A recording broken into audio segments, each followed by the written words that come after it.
अस्सलाम वालेकुम students. Last lecture में हमने मसल कंट्रैक्शन के बारे में डिटेल में देखा था, मसल के स्ट्रक्चर के बारे में देखा था। उसके बाद जो है वो सार्कोमियर किस तरह कंट्रैक्ट करता है, उसमें हमने स्लाइडिंग फिलामेंट मॉडल जो कि H Huxley and F Huxley ने दिया था 1954 में, उसके बारे में देखा था। उसके बाद हमने देखा था कि आपके जो मसल कंट्रैक्शन के लिए जो एटीपी है वो कहाँ से आते हैं, और आफ्टर डेथ क्योंकि एटीपी का लेवल एकदम से डाउन हो जाता है तो एक कंडीशन हमने देखी थी रिगर मोर्टिस। एमसीक्यूज़ के लिहाज से काफ़ी इंपॉर्टेंट है, शॉर्ट क्वेश्चन में अक्सर आ जाती है कि आफ्टर डेथ आपकी बॉडी में एटीपी का लेवल डिक्रीज़ होता है। एटीपी के लेवल डिक्रीज़ होने की वजह से आपके मसल जो है जिस पोजीशन में होते हैं उसी पोजीशन में अकड़ जाते हैं, तो that condition is called the rigor mortis. उसके बाद हमने कैल्शियम के बारे में देखा था कि जो आपका मसल है, मसल फाइबर्स, उसकी मेम्ब्रेन को हमने कहा था कि वो क्या है, सार्कोलेमा। सार्कोलेमा से अंदर की तरफ टिब्यूल्स निकलती जिनको हम टी टिब्यूल्स कहते हैं, और उन तमाम टी टिब्यूल्स मिलकर एक टी सिस्टम बनाती हैं। टी टिब्यूल्स के साथ सार्कोप्लाज्मिक रेटिकुलम लगे होते हैं जो रिलीज़ करते हैं कैल्शियम आयन, जो ट्रोपोनिन के ऊपर अटैच होता है और फिर ट्रोपोमायोसिन को डिस्प्लेस कर देता है फॉर द बाइंडिंग साइट के वो for the availability of binding site, ताकि मायोसिन जो हेड हैं वो एक्टिन के ऊपर बाइंडिंग साइट्स पर अटैच हो सके और सार्कोमियर कंट्रैक्ट कर सके। उसके बाद हमने देखा था एटीपी की सप्लाई जो है वो कहाँ से आती है, तो आपके मसल के अंदर ग्लाइकोजन बहुत ज़्यादा होता है जो स्टोर एनर्जी जो है वो एनर्जी प्रोवाइड करता है। इसके अलावा क्रिएटिन फास्फेट से एनर्जी, या अगर आप बहुत ज़्यादा एक्सरसाइज करते हो तो फिर जो है वो लैक्टिक एसिड में ग्लूकोज को ब्रेक डाउन किया जाता है और एनारोबिकली एनर्जी जो है रिलीज़ की जाती है। नेक्स्ट हमारे पास आते हैं मसल फटीग। फटीग कहते हैं हम थकावट को। Muscle fatigue is a state of physiological inability to contract, कि मसल इतने थक जाते हैं कि वो मज़ीद कंट्रैक्शन नहीं कर पाते, तो that condition is called muscle fatigue. Muscle fatigue result from relative deficit of ATP. ATP की कमी की वजह से होता है, आपकी बॉडी में एनर्जी कम है। When no ATP is available, contractures are state of continuous contraction result. जब एटीपी अवेलेबल नहीं होते तो यहाँ तो कंट्रैक्शन नहीं होती, यहाँ पर कंट्रैक्शन हुई है तो वही स्टेट जो है वो रहती है। Because the cross bridges are unable to detach, क्योंकि क्रॉस ब्रिजेस जो लगे हुए हैं उनको उतरने के लिए भी एटीपी चाहिए और एटीपी अवेलेबल नहीं है, तो उसी कंडीशन में जो मसल रहते हैं। Excess accumulation of lactic acid and ionic imbalance also contribute to muscle fatigue. उसके अलावा मसल फटीग जो है वो लैक्टिक एसिड के ज़्यादा होने से या आयंस के इम्बैलेंस से भी हो सकती है। मसल थक सकते हैं इस प्रॉब्लम से भी। Lactic acid which cause muscle pH to drop. अब ये एसिड है तो पीएच इसकी वजह से मसल की ड्रॉप हो जाती है। Cause extreme fatigue by breaking glucose, और जब लैक्टिक एसिड को जो है वो ख़त्म करने के लिए ग्लूकोज को तोड़ा जाता है तो उसकी वजह से भी आपकी बॉडी में एनर्जी कम हो जाती है, एटीपी कम हो जाते हैं, तो उसकी वजह से मसल फटीग हो जाती है। नेक्स्ट हमारे पास आता है tetani. Tetani is a disease caused bye low calcium in the blood. Blood में अगर कैल्शियम लेवल कम हो तभी डिजीज़ होती है। It increases the excitability of neuron and result in loss of sensation. Neurons की एक्साइटेबिलिटी ज़्यादा हो जाती है, उसमें नर्व पल्सेस जो है वो ज़्यादा होती हैं, तो लॉस ऑफ सेंसेशन जो है वो हमें फील नहीं होती, मसल जो है वो ठीक से काम नहीं करते, मसल ट्विचेस, क्योंकि मसल जो है वो झटके जिस तरह मसल में लगते हैं वैसे होते हैं, एंड कन्वलियंस अगर, ठीक है। और if untreated the system progresses to spasm of larynx. अगर इसका इलाज ना किया जाए तो आपके लेरिंग्स के अंदर जो है वो झटके लगते हैं कि लेरिंग्स जो है वो खुलता है, बंद होता है, तो उससे रेस्पिरेटरी पैरालिसिस हो सकता है। अगर तो लेरिंग्स से बंद हो जाए तो उससे रेस्पिरेटरी पैरालिसिस के सांस बिल्कुल बंद हो जाते हैं एंड अल्टीमेटली जो है वो इससे डेथ हो सकती है। तो ये ख़तरनाक डिजीज़ है, इसको क्योर करना चाहिए। टेटनी से मिलता जुलता एक वर्ड है टेटनस। अक्सर शॉर्ट क्वेश्चन में आया होता है differentiate between tetani and tetanus, और टेटनस जो है ये भी एक इंपॉर्टेंट जो है वो टर्म है। The term tetanus is used for an acute infectious disease caused bye anaerobic bacteria. अब एक चीज़ देखें, टेटनी तो एक स्टेट है मसल की जिसमें कैल्शियम कम होता है तो मसल ट्विचेस करते हैं और दौड़े पड़ते हैं, ठीक है, उससे डेथ हो सकती है। टेटनस एक इन्फेक्शन है, ठीक है, जो एनारोबिक बैक्टीरियम क्लॉस्ट्रीडियम टेटनाई जो बैक्टीरिया है इसकी वजह से होता है, resulting in persistent painful spasm of some skeletal muscle. कुछ स्केलेटल मसल जो हैं वो लगातार उनमें झटके लगते हैं, उनमें पेन होती है बहुत ज़्यादा। Typically begins gradually with stiffness of जाज। जो आपके जा हैं वो स्टिफ होना शुरू हो जाते हैं, ठीक है, थकना, जिस तरह जो ये मुंह का जो जबड़ा है आपका, ठीक है, ये स्टिफ होना अकड़ जाता है। एंड नेक के मसल जो है, गर्दन के मसल वो कर जाते हैं। And progresses to fixed rigidity of jaws, कि जाज हैं अपनी जगह पे लॉक हो जाते हैं, ये मूव ही नहीं हो सकते, ठीक है। And spasm of trunk and limb muscle, trunk और लिम्ब मसल जो है ये जो इनके अंदर झटके फील होते हैं आपको।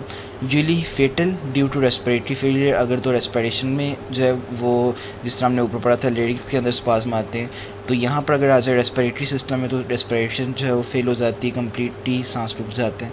दो rare in developed countries the tetanus is the major killer in developing countries where the mortality rate is 40%। तो डेवलपिंग कंट्रीज़ में ये एक मेजर किलर है, इससे काफ़ी डेथ होती हैं। जो डेवलप्ड कंट्री हैं वहाँ पर ये बहुत कम होता है।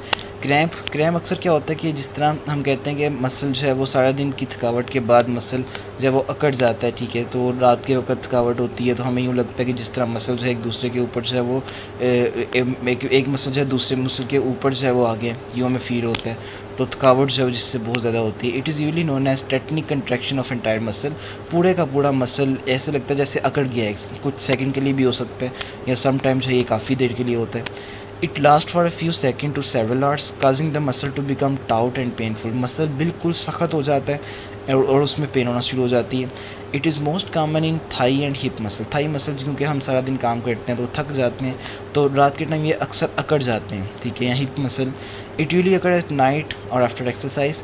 It reflect low blood sugar level, इस ये क्या रीज़न होती है इसकी कि आपके ब्लड में शुगर लेवल कम है, ठीक है, तो उसकी वजह से होता है। इलेक्ट्रोलाइट डिप्लीशन, कि आपकी बॉडी में इलेक्ट्रोलाइट्स हैं वो कम हैं, ठीक है, आइंस कम है। डिहाइड्रेशन से हो सकता है। इरिटेबिलिटी ऑफ स्पाइनल कार्ड में कोई प्रॉब्लम है या न्यूरॉन्स में कोई प्रॉब्लम है तो उसकी वजह से भी ये क्रैम्प हो सकता है। फर्दर हम देखते हैं आपके स्केलेटल मसल जो है इसके 3 पार्ट्स होते हैं, एक जो है वो ओरिजिन होता है, एक इंसर्शन होता है और एक होती है बेली, हम पीछे पढ़ चुके हैं। ओरिजिन मसल का वो एंड है which remain fixed when muscle contract, ठीक है, वो वाला हिस्सा मसल का जो उस हड्डी के साथ अटैच है जो मूव नहीं करती उसको हम ओरिजिन कहते हैं। और insertion is the end of muscle that move the bone, ठीक है, इंसर्शन वो पार्ट होता है जो मूव करता है, ठीक है, वो उस हड्डी के साथ अटैच है जो बोन है वो मूव करती है। और belly is a thick part between origin and insertion, ठीक है, विच कंट्रैक्ट। इसको हम यहाँ से देख लें कि जब आपका बाजू जो है वो ये वाला मसल बाइसेप कंट्रैक्ट करता है तो ये वाला हिस्सा जो है ये ओरिजिन है क्योंकि ये शोल्डर बोन मूव नहीं करती, और ये वाली बोन क्योंकि मूव कर रही है रेडियस, तो ये वाला हिस्सा क्या होगा, इंसर्शन, ठीक है। फर्दर हम देखें तो आपके मसल को हड्डी के साथ जोड़ने के लिए जो वाइट कलर का यहाँ पर लिगामेंट्स नज़र आ, कनेक्टिव टिश्यू नज़र आ रहे हैं, इनको हम टेंडन कहते हैं, ठीक है। तो ये वाइट कलर के कनेक्टिव टिश्यू ये क्या है, टेंडन्स हैं जो मसल को अटैच करते हैं विद द बोन। इसी तरह सेकंड आपके पास होता है लिगामेंट, ठीक है। तो पहले लिगामेंट ही हम देख लें। लिगामेंट जो है वो अटैच करता है बोन टू बोन, एक बोन को दूसरी बोन के साथ अटैच करता है लिगामेंट, और टेंडन से ये अटैच करते हैं मसल टू बोन, ठीक है। तो ये कनेक्टिव टिश्यूज़ हैं स्पेशलाइज्ड टाइप के जो अटैचमेंट पॉइंट में अटैच करने में मसल को बोन के साथ या बोन को बोन के साथ अटैच करने में हेल्प करते हैं। मूवमेंट ऑफ बोन्स मूव किस तरह करती हैं, एक चीज़ याद रखनी है, मसल हमेशा पुल कर सकते हैं, ये पुश नहीं करते, ठीक है। तो हमेशा जहाँ पर भी जॉइंट में मसल अटैच हैं तो वो पुल का काम कर रहे हैं, वो पुश कभी नहीं कर सकते। तो अगर एक जो मसल है वो पुल कर रहा है आपके बाजू को, फॉर एग्जांपल इसी की हम एग्जांपल ले लें कि ये जो बाइसेप मसल है ये बाजू को पुल कर रहा है कि ये आगे की तरफ आए, तो बाजू को वापस भेजने के लिए इसके बिल्कुल ऑपोजिट ट्राइसेप मसल है जो बाजू को बैक पीछे की तरफ पुल करेगा कि बाजू जो है वो सीधा हो जाए।